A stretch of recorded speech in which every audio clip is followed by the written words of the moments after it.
So, a little over a year ago, I was in another hotel room on the other side of the world, and I was so drained. I was burned out, and it was one of those life changing times that I said to myself, is this really what I'm going to be doing for the rest of my life? I didn't have a plan. I had never worked with a brand before, and I definitely did not have a portfolio, but I knew that I wanted to do something different. So in this video, I'm going to walk you through how I actually managed to land my first paid UGC deals while I was traveling, but most importantly, I want to share with you the mindset shift that made it possible. By the way, if we haven't met before, my name is Ashley. I'm a full-time travel content creator, and throughout the last year, I've been making a steady income as a UGC creator all while I was traveling. So let me take you back to how this whole thing actually started. So in January of 2025, I was traveling with my husband in Vietnam, and I was taking a sabbatical off of work. I was a flight attendant for the past 6 years, and I had had a severe burnout during my last few months of working, so severe to the point that it actually affected my physical health, not only my mental health. And while I was in Vietnam with my husband, I said, I really think that this is the time for me to pivot. I think this is a full confirmation. If I ever had doubts before, if this was going to be my full-time career until the day that I retire, I definitely got the physical confirmation that enough was enough and I had reached my wit's end. And I think it's important as well to mention that as a 32-year-old woman, I understand the pressure of career pivots and how important they can be, how big of an impact they have on you. Because as a millennial, I think we've been built up to believe that, we had to do the same thing as our parents, go to school, finish school, get married, get the job, get the stability. And that's not the reality that we have been faced with as millennials. So that's always a hard thing to come by. But the reality is that career pivots can be a great opportunity for you to re-identify yourself, reinvent yourself, and actually follow and pursue something that you truly want. So that's exactly what I did. In the previous 2 years to that, September of 2023, I actually started documenting my travels with my husband on Instagram. So I created our page, Airborne Nomads, how we were living, because we do have kind of an eccentric lifestyle. I thought it was a good time back then to start documenting it. And over the next 2 years, I kept developing our community. I kept growing our account. I kept doing everything organically. And I just really wanted to see if there was any potential in the travel sphere, because as someone that has been growing up with YouTube and social media, I knew that it was possible to become a creator in this niche. I just didn't know how oversaturated it was. And to be very honest with you, I just wanted to try it for myself to see if it was something that I could see myself doing long term. Thankfully for me, throughout the 2 years that I had been building the account, I really enjoyed creating. I enjoyed sharing our journey. I enjoyed being a part of a bigger community besides myself and my husband. And it was so nice to meet other people virtually that were doing the same type of thing that we were doing in different aspects. And it was such a revelation to me, and how what I was doing over with social media and with our platform and doing nothing except sharing our life was so gratifying for me. And I was so content doing it. And as you start creating things online as well, your feeds change. It's not so overpopulated with just funny memes and falling videos and all that stuff. So I started seeing more and more videos of other creators and how they were monetizing their own accounts. And I started seeing this thing over and over and over again about UGC. And the whole thing just got my attention, but I didn't really take a deep notice into it until January of last year while I was in Vietnam. So I started doing a little bit of research. I started following other creators that were in the UGC space. I bought their courses. I attended the master classes. I bought the digital products, the pitch templates. I did everything that I could. I got myself so sucked into the medium that I knew kind of how to position myself and how to direct myself. And ultimately, that's when I decided that I was going to do the ultimate career pivot for me of leaving my aviation job full-time and going and pursuing full-time of content creation. And I decided that I was going to be doing UGC as a way to monetize and to support me financially. And I think like many other people out there, I thought that, okay, I have all the support systems, I have all the information, I have all the guides. I should be able to turn this into a full-time profitable thing, not only just like this quick make money scheme that everyone keeps selling me on, but maybe I have something here. The fact was that that's what I expected to happen, but what ended up happening was something completely different. So I ended up seeing that no matter how to the T I followed the advice of all of these creators, no matter how many pitch emails I was sending, no matter if I edited the template to fit better to which brand I was trying to pitch and work with, nothing seemed to be working with me, and I kept hitting a wall and I couldn't figure out why. And then I had to be very honest with myself and say, maybe I'm looking at this from the wrong perspective. The advice might be solid, the templates might be a good starting point, but I had to be extremely realistic with myself in the sense of looking at my own faults, and I had to look at my own impediments, so to speak.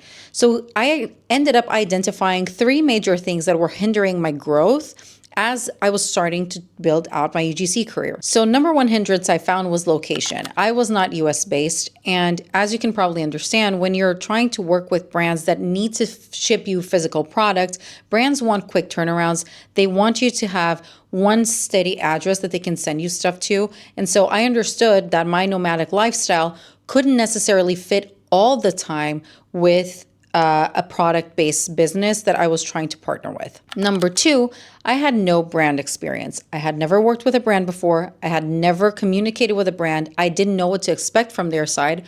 Plus, I didn't have a portfolio to back up any of my skills or any of the things I had done before. And number 3, I just had this feeling of being fake.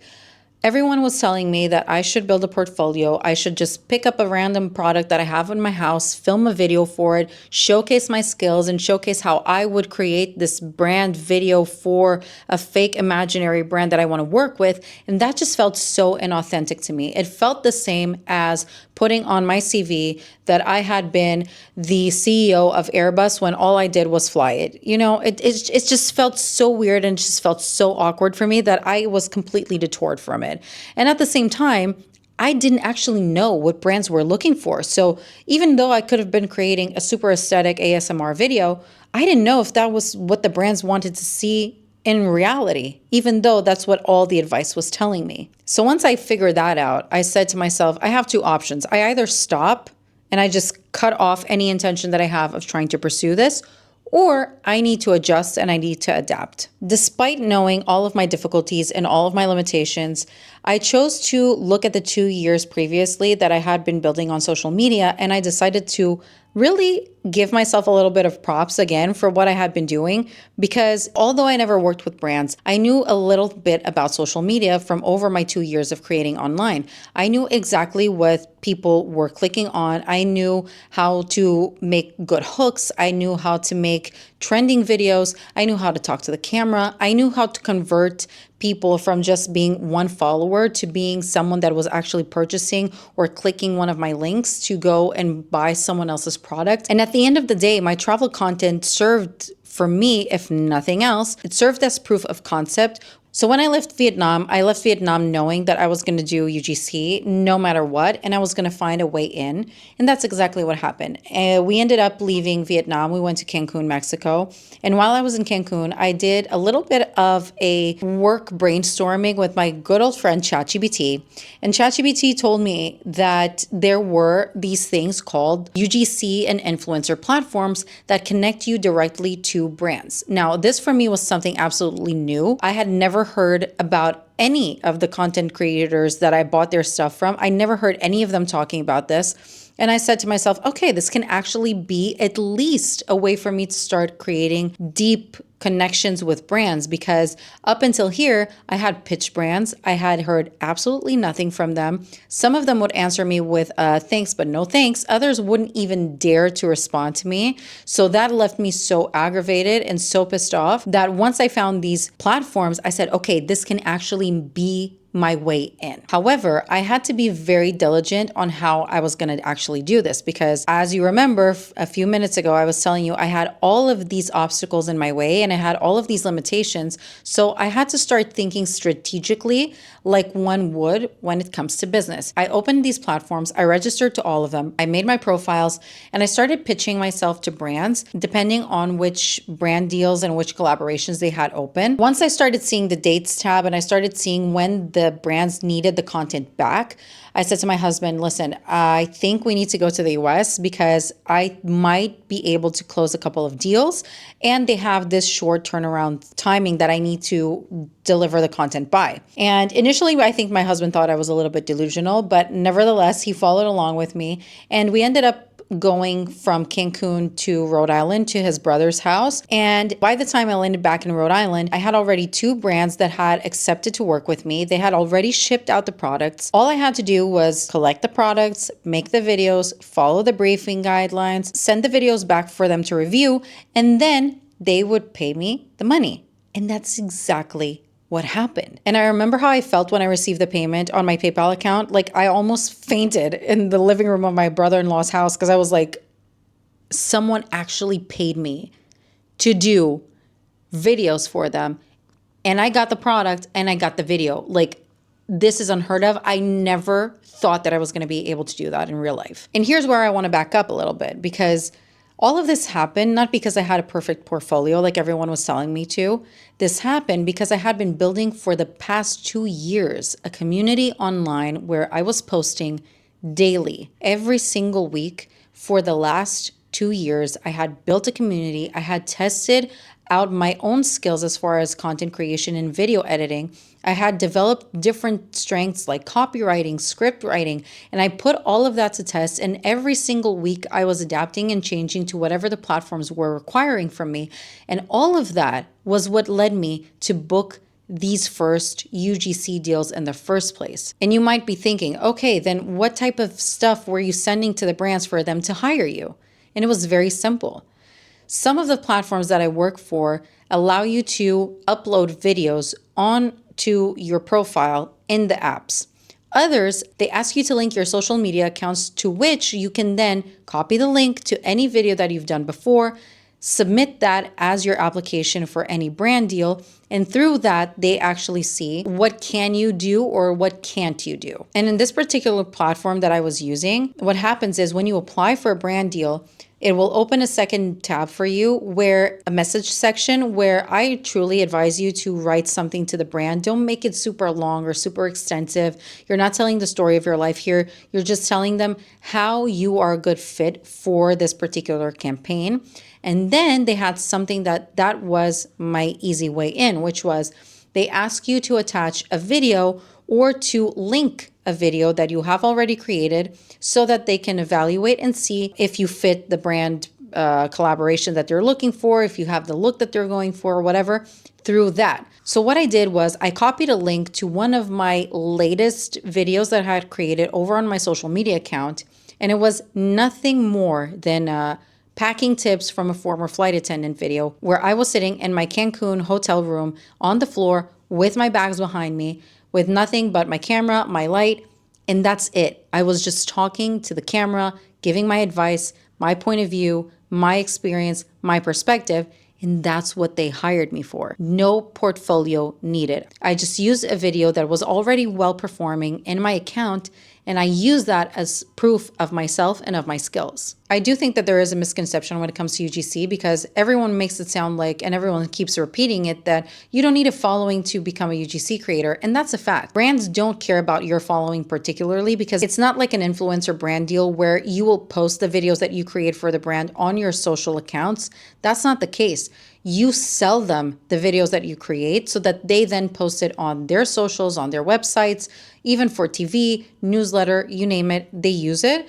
And that's the point of UGC. However, when you have a social following, when you have some sort of personal brand backing you up and you have some social proof of what you do, what does this do for brands? For example, for this video in particularly that I linked, any brand can use any social media engagement app to figure out my engagement rate because these are just public knowledge numbers over on social media. So if they were to calculate my engagement rate, if they were to calculate how many views, all of this information is public. So they could just click on my video, see how many people actually saw my video, how many people converted. All of this information is easy for them to figure out. And This gave me, again, not only proof of my own skills, that they could see how I interact with a camera and how I talk, but this showed them that I understood what people wanted to see on social media, and I was actually bringing people into whatever I was creating. So this gave me a very particular takeaway for brand collaborations, which was brands care about performance. They don't necessarily care about perfection. So if you can show them that little proof of concept that you actually know what you're talking about and you can actually convert, this will put you ahead of the game in front of other creators. So if this video serves you in any way, shape, or form, I hope that it serves you in one particular thing. Even though there's tons of advice out there, even though there's tons of people trying to tell you and help you in creating a life through content creation, through UGC creation, it doesn't mean that just because this has worked in this particular way for someone, that that's going to work for you. I think that you have to have the ability and as well the self-reflective part of saying, I'm not in their particular shoes. I don't have the same availability. I don't have the same momentum. I am not in the same place as these other creators, and that's fine. What you need to do is adapt yourself, your current lifestyle, your current situation, and try to make the best out of it. If nothing else, I hope that my journey so far has shown you that if you persevere and if you keep going, even when the metrics are not so flashy and when the money's not coming in, it is possible to, at a certain point, create that turning phase. You just have to be flexible enough. You need to adapt and you need to make your own path, because our life does not look like anyone else's life. It can look similar, but it's not the same. So if you can adapt and you can fit yourself into whatever is already working, then you will have found whatever will be your advantage point. So remember, being adaptable matters more than being perfect. And so from my side, I'm going to keep sharing with you guys here on YouTube what I do, how my creator journey goes. I keep traveling around the world. I'm currently in Morocco. So I would love to hear from your side. Please comment below. Subscribe to this channel if you feel like this is your type of vibe and if we're all in the same sphere, because this is not a competition. We're here to help each other out and we're here to learn from each other.